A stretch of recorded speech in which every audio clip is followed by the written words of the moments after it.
안녕하세요. 마음 한 잔 나로부터의 자유입니다. 구독, 좋아요는 기쁨입니다. 여러분, 힘든 세상 편하게 살 수 있는 삶의 매뉴얼 하나 장만하지 않으시겠어요?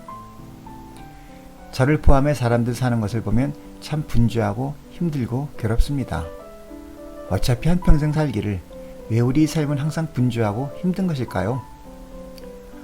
오늘은 우리가 이 삶 속에서 좀 정돈되고 좀 편안해질 수 있는 길에 대해 생각해 보려 합니다. 국가는 물론이고 기업들도 그 규모가 클수록 예상되는 모든 상황을 설정하고 그 상황에 대처하는 매뉴얼을 준비해 두고 있습니다. 위기에 처해 그 경황 없는 상황에서는 합리적인 사고가 어렵기에 미리 상황을 예측하고 그에 대한 대응 방법을 마련해 놓는 것이지요. 그리고 그 매뉴얼에 따라 모의 훈련까지 합니다. 과거에 우리가 등화관제 훈련이며 민방공 훈련을 했던 것처럼 말이죠.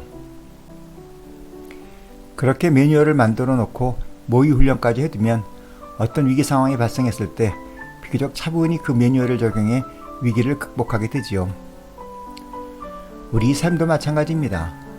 어쩌면 국가나 기업보다 이 매뉴얼이 더 자주 필요할지도 몰라요. 여러분은 여러분 나름대로의 인생 매뉴얼이 있으신가요? 저는 우리 삶이 정리되지 않고 모든 상황에 처할 때마다 분주하고 힘들고 괴로운 것은 삶을 살아가는 데 있어 자신만의 원칙, 자신만의 매뉴얼이 없기 때문이라고 생각합니다. 삶을 살아가는 나름의 원칙을 확고히 하고 있으면 삶은 생각보다 수월해질 수 있습니다. 적어도 마음은 한결 편해질 수 있습니다.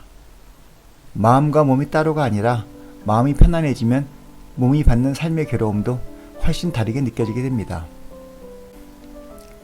우리는 매뉴얼이 없기에 삶에서 일어나는 상황마다 이해 득실을 따지랴, 옳고 그름도 따지랴, 주위 눈치도 보랴, 이럴까 저럴까 망설이고 이러자니 이게 걸리고 저러자니 저게 걸려 마음이 분주하고 편치 않습니다.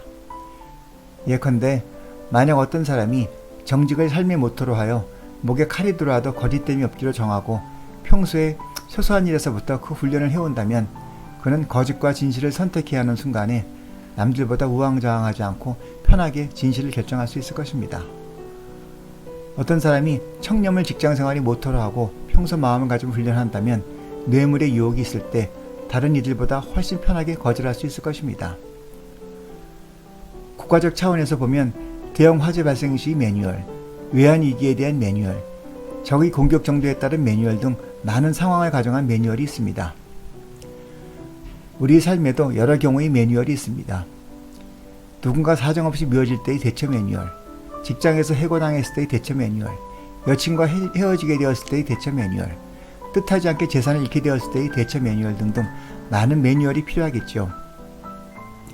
저라고 그 매뉴얼을 다 알 리는 없고 단지 그 많은 매뉴얼을 하나의 보자기로 쌓을 수 있는 만능 매뉴얼 하나를 제시할까 합니다. 제가 제시할 매뉴얼은 원숭이가 공을 떨어뜨린 곳에서 다시 시작하라는 것입니다. 이게 무슨 귀신 씨나라 까먹는 소리냐고요? 예전에 유시아님이 스필집 지구별 여행자에서 보고 큰 감동을 받았던 메시지입니다. 잠깐 소개하면 인도가 영국의 식민지였을 때 일인데 영국인들이 인도 캘커타에 골프장을 하나 만들어 골프를 치는데 원숭이들이 골프공이 필드에 떨어지자마자 얼른 집어가 엉뚱한 곳에다 떨어뜨리곤 했다는 것입니다. 화가 난 영국인들이 골프장 담장을 2배로 높였지만 담타기 명수인 원숭이들에게 그 담장은 문제가 아니었죠.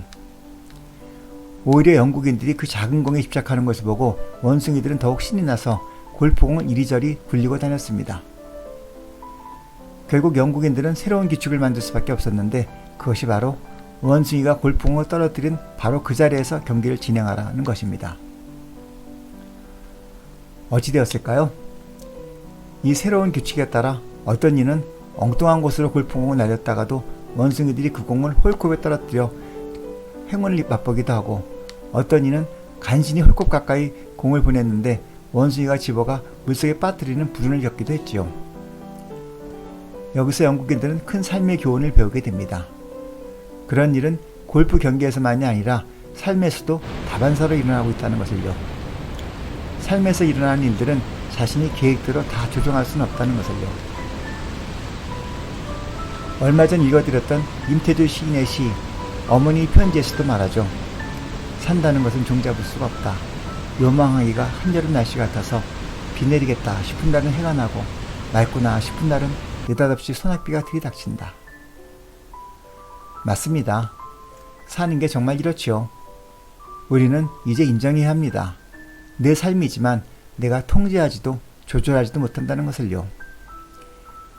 우리 괴로움 뒤에는 우리가 자신의 삶을 모두 컨트롤할 수 있고 내 삶은 내 계획대로 펼쳐져야 한다는 오만이 자리 잡고 있는 것은 아닐까요? 그러면 우리는 통제도 조절도 못하는 우리 삶에서 어떤 포지션을 취해야 할까요? 그 답은 바로 원숭이가 공을 떨어뜨린 곳에서 다시 시작하라입니다. 어차피 산다는 것은 종잡을 수 없어 내가 어찌하지 못하는 것이라면 그저 할 수 있는 한 흔쾌히 받아들이는 것입니다. 이미 일어난 일, 원숭이 탓해봐야 아무 소용이 없습니다. 그런 일이 생기면 아니 이럴 수가 젠장 하고 감탄사 한번 제대로 지르고 더 이상 구시렁거릴 것 없이 쿨하게 오케이 거기서 시작 요이 땅 하는 것이지요. 젊어서부터 이걸 삶의 매뉴얼로 하여 마음 훈련을 한다면 인생은 훨씬 편해질 것입니다. 그런데 우리의 마음에는 이걸 못하게 막는 메커니즘이 하나 자리 잡고 있습니다. 안 좋은 일을 당하면 한동안 힘들어야 해야 될 것 같고 화를 내야 될 것 같고 한동안은 기분이 나빠져 있어야 될 것 같고 한동안은 슬퍼해줘야 할 것 같은 그런 마음이지요. 다시 말하면 내가 이 정도 일을 당했으니 이 정도 기분은 한동안 갖고 있어야 하는 것 아닌가 하는 자신도 모르는 자신의 마음이 있는 거지요. 그러나 일은 이미 벌어졌는데 그 메커니즘에 충실해 굳이 괴로워하고 슬퍼하며 힘들어할 필요가 있을까요? 저는 슬픈 감정도 기쁜 감정도 어차피 시간이 지나면 사라질 것이고 나만 모르지 어차피 결과도 이미 나와 있는 것이니 슬플 때 슬퍼하지도 말고 기쁠 때 기뻐하지도 말고 노력하는 결과를 기다리며 긴장도 하지 말라는 것이 아닙니다. 만일 슬퍼할 줄도 기뻐할 줄도 긴장할 줄도 모른다면 그게 목가기능이지 사람이겠어요? 옛날 어느 노파가 공부하는 스님을 정성껏 10년간 봉양했습니다. 10년이 지난 어느 날 노파는 그 스님의 공부가 어느 정도 익었나 궁금하여 한밤중에 그 스님의 방에 자신이 아리따운 딸을 들여보내 딸로 하여금 그 스님의 품에 안기게 합니다. 그러자 그 스님이 그 노파의 딸에게 나는 다 타버린 장작과 같아 아무 감정의 동요가 없소 라고 말하는 것이었습니다. 노파의 딸이 방을 나와 어머니에게 그 말을 전하자 그 노파는 내가 10년간 장작더미에 공양하였구나 하고 길게 탄식을 하며 그 스님을 쫓아냈다는 일화가 있습니다. 저는 우리의 감정은 장작더미가 아니라 물방울 튀듯이 살아 숨쉬어야 한다고 생각합니다. 기쁠 때 온전히 기뻐하고 슬플 때 온전히 슬퍼하며 긴장될 때 온전히 긴장도 해주는 것 말입니다. 다만 두 번째 화살을 맞지는 말자는 것입니다. 우리는 누구나 뜻하지 않게 안 좋은 일을 당하게 됩니다. 안 좋은 일을 당하면 당연히 기분이 안 좋죠. 문제는 그 일에 대처하는 우리 자세입니다. 누구도 뜻하지 않게 안 좋은 일을 당하여 마음을 일으키는 것은 첫 번째 화살이고 이것은 부처님도 예수님도 그 누구도 피할 수 없습니다. 그러나 이것에 대한 그 다음의 대응은 각자 다 다릅니다.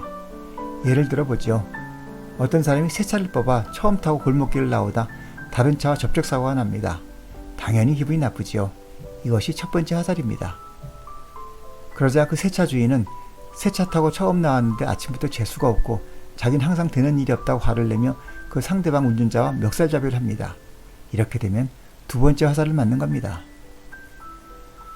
누구나 첫 번째 화살은 피할 수 없다고 해도 누구나 다 두 번째 화살을 맞는 것은 아닙니다. 두 번째 화살을 맞지 않기 위한 매뉴얼이 바로 원숭이가 공을 떨어뜨린 곳에서 다시 시작하라는 것을 그대로 흔쾌히 받아들이는 것입니다.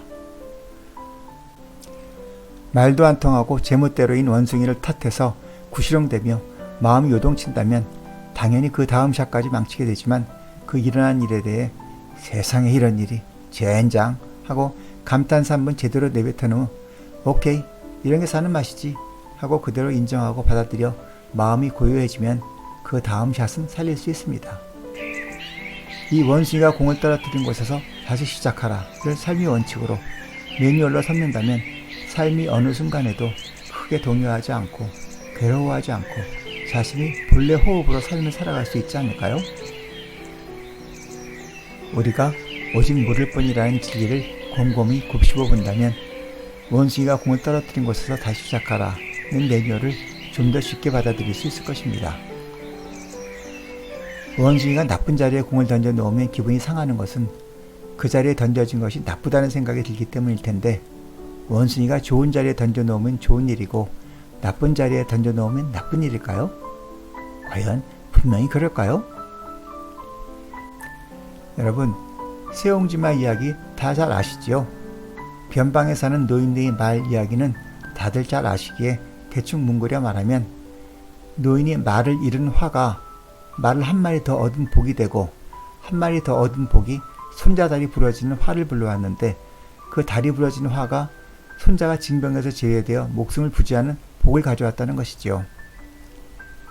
이 고사성어의 의미는 단순히 화가 복이 되고 복이 화가 된다는 것에 그치지는 않는 것 같아요.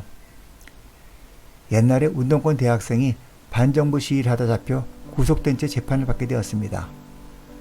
그 어머니는 절에 찾아가 백일 기도를 드리며 아들이 제발 석방되어 나오기만을 지극정성으로 기도했지요. 기도가 통했는지 그 아들이 집행유예 선고를 받고 나왔습니다. 그 어머니는 부처님의 가피라며 스님을 찾아 스님 기도 덕분에 잘 되었다고 연신 감사했습니다. 그 어머니는 너무 좋고 행복했습니다. 그런데 아플싸, 그 아들이 구치소에서 나온 지 얼마 되지도 않아 교통사고를 당해 사망한 것입니다. 우리는 이 삶이 펼쳐짐을 어찌 받아들여야 할까요? 당장은 안 좋아 보이던 일인데 시간이 지나면서 좋은 일이 되기도 하고 다시 나쁜 일이 되기도 합니다. 인생은 각자 보는 시선의 길이에 따라 때로는 명백한 마침표이기도 하고 때로는 아주 오묘하고 신비롭게 전개되는 미지의 세계의 여행일 수도 있다는 겁니다. 결국 지금 일어나는 일이 어떤 결과를 가져올지는 우리가 가늠할 수 없기에 우리는 지금 당장 일어나는 일에 우리 모든 것을 걸 이유가 없습니다. 우리는 오직 모를 뿐의 세계로의 여행자이기에 매 순간 감탄사 한번 내지르고 오직 모를 뿐 하고 나아가야 합니다. 우리가 푸념하며 어깃장을 부려보지만 사실 원숭이가 던져놓은 그 자리를 받아들이고 거기서 다시 시작하여야 할 뿐 우리에게 다른 선택지는 없습니다. 그 선택지를 기꺼이 받아들이느냐, 푸념하며 받아들이느냐, 당신은 어느 쪽이신가요? 사실 아직까지 저는 후자 쪽에 가깝습니다. 다만 삶에 저항하지 않고 삶의 흐름에 내맡긴다면, 매 순간이 빚어내는 인연의 실타래를 묵묵히 따라간다면 삶은 분주하지 않고 힘들지 않고 오히려 충만될 것이라는 것을 믿습니다. 여러분도 이참에 내 삶의 매뉴얼 하나 장만하시면 어떨까요? 오늘 이야기는 여기까지입니다. 들어주셔서 감사합니다. 구독, 좋아요는 기쁨입니다. 마음 한 잔 나로부터의 자유였습니다.